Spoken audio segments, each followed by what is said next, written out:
Сәлеметсің бе, екінші сынып оқушысы?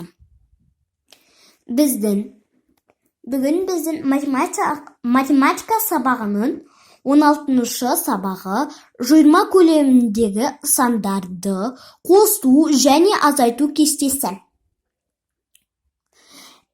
Сен бір таңбалы сандарды ондықтан аттап өту арқылы қосу кестесін құруды және қолдануды үйренесің. Олай болса, балалар, бірінші сабаққа зер салайық. Бірінші тапсырмада бізге кім көп теңдік құрастырады? Мына жерде, балалар, теңдік құрастырасыңдар. Олай болса, уақыт беріледі. Болсақ, балалар, менің теңдігімен сәйкестендіріңдер. Дәл осылай шықса, жарайсың. Екінші тапсырма. Қатар және баған бойынша қосылғыштар мен қосындының мәндерін салыстыр. Қорытынды жаса. Мына жерде, балалар,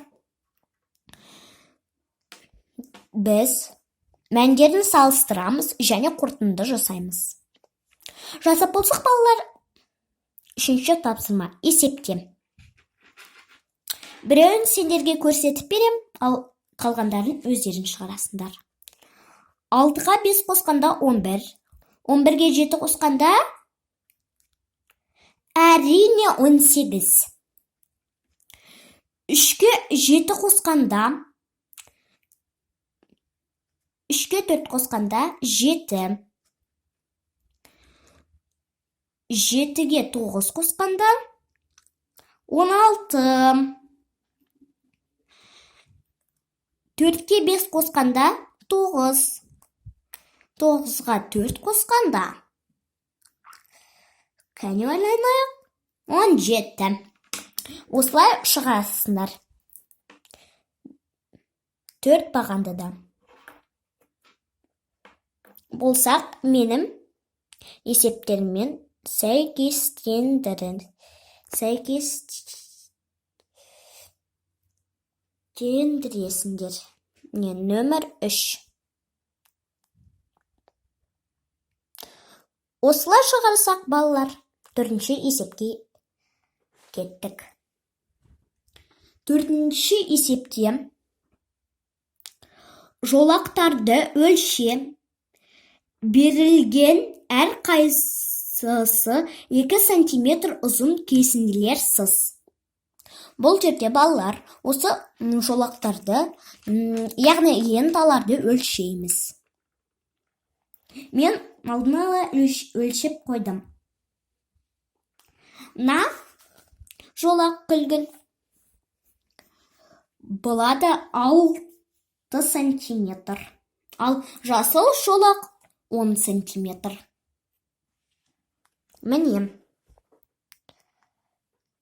2 сантиметрға ұзын қылып жаздым. Осылай жазсаңдар, жарайсың сендерге. Және ең соңғы тапсырма. Сызба бойынша есептер құрастырып, оларды шығар.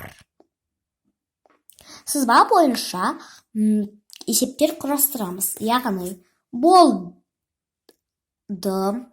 12, қуыршақ. Белгісіз сатылды, қалды 6, қуыршақ. Міне, бұлай жазылып тұр сендерге кітапта.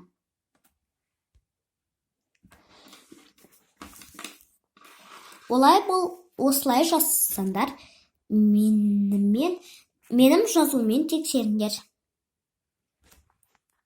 Так, көрінетіндей.